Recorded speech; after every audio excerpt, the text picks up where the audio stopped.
Hello everyone and welcome to the last video of the course ZBrush Basics. This video will be a bit different since we are going to go through a review of all the tools we covered on the previous videos. We'll try to apply them on a kind of a complex project this time, and a sculpture I was working with for the Game Fest carried out this year. First, let's review the tools panel and all the options it offers. Options we had a look to on previous videos. Let's start with the subtool option. I mentioned that for complex projects, the most recommendable is to use different objects located in different subtools. That way, the job could be done with more ease. As you can see, this project has got 8 subtools: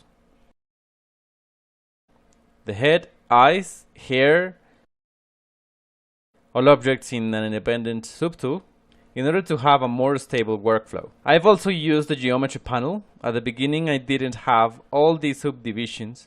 All I had was something like this, like what you can see here. I only started adding subdivisions when it was required, when I needed some more details for creating my character. I didn't start adding all the subdivisions available, since that would make the job slower and cause lots of problems. If I had started adding so many subdivisions, I would probably have lost time, since a fix on a low subdivision level could affect a lot the details on higher subdivision levels. And that's something I should be really careful with. Reason why I only add subdivisions when it is required. For those times when the project got too heavy, I normally take the subdivisions to their minimum so I could move the interface faster. Only for the case on whatever I was working with, I applied the highest subdivision level, but I kept everything else on the lowest subdivision levels for working faster. Obviously, I also worked on the deformations. I mentioned those options are really useful. One in special, for instance, for making these pores, I use the noise we find below here, on the deformation panel. I'll give you a little demonstration on this area. I used masks for protecting certain areas.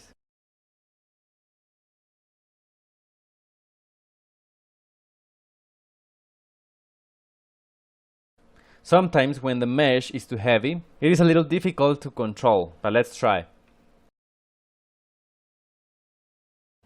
This was the process I made use of. The base I used for starting to create the pores. And thanks to the masks, I could protect certain areas. Reason why the head over here is clean, while the pores are set on the face. As you can see, it's got a good texture. In some cases, when I didn't need the pores to be so prominent, all I had to do was to press Shift, and a different brush shows up here, called Smooth. What it does is to smooth areas, as you can see. ZBrush doesn't remove the details, it simply smooths the surface. It looks like the pores are being removed, but it's actually making them look really subtle. As you can see here, they are really subtle. That's the method I implemented to avoid getting all the face filled by pores. I just wanted some areas to look more prominent than others.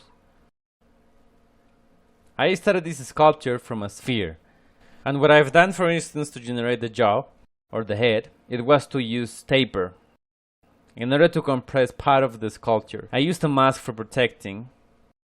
Let me show you here.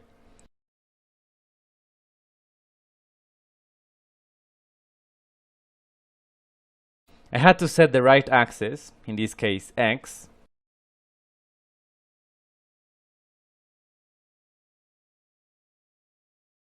and then I started resizing the shape. Using this technique, I was able to make the jaw. Of course, I could have generated this shape by using Move. But as you work on digital sculpting, you'll find your own way to generate the shapes you desire. I also use the brushes a lot. You might be able to remember the basic brushes I showed you along a couple of previous videos. Those were the 6 brushes I used for creating this character. Let's see an example. These lines here of the wrinkles, as I told you, by using them standard, we could create them. What I did was to apply some irregular strokes and when I got two prominent cuts, all I had to do was to apply pinch. As you can see, we get more realistic wrinkles that way. I use different values for intensity, size. Sometimes I added geometry, some other I removed it. Depending on what I needed, I used inflate a lot on these wrinkles. As you can see, it provides some extra touches. The same over here. As I worked, I used the masks a lot. You could notice this file is quite complex. Sometimes I fixed the eyes and spoiled the eyebrows, or spoiled part of the nose, the wrinkles. So what I used to do, it was to create a protection mask.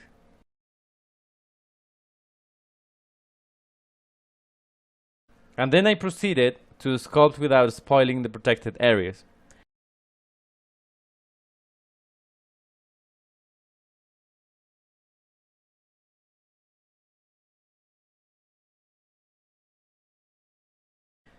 If we check the polygroups, at the moment, everything is part of a single polygroup. Nevertheless, as I worked I separated the mouth, the eyes, the ears. Let's make a little test.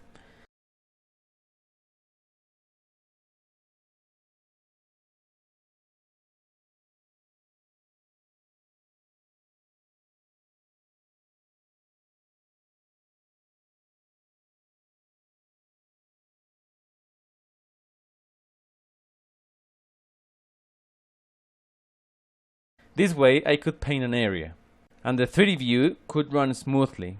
For this head, as I added polygons, it became too complex to deal with, so it was useful to hide sections of the sculpture, for me to be able to paint and sculpt. The polygroups were really useful in this case. On this video, I won't show you all the techniques I used for generating this character. However, I wanted to show you that I used all the techniques covered in the course, and how they were applied for creating this character. I really hope you can take advantage of these classes on this course. They may seem too basic, but they truly are fundamentals for creating a sculpture. I hope you keep practicing. Make use of this knowledge for generating your own projects. Continue learning and practicing a lot. You will have to practice a lot in digital sculpting if you want to get really good results, but it'll worth it in long term. Hope to see you soon on coming courses. Wish you success on your learning process.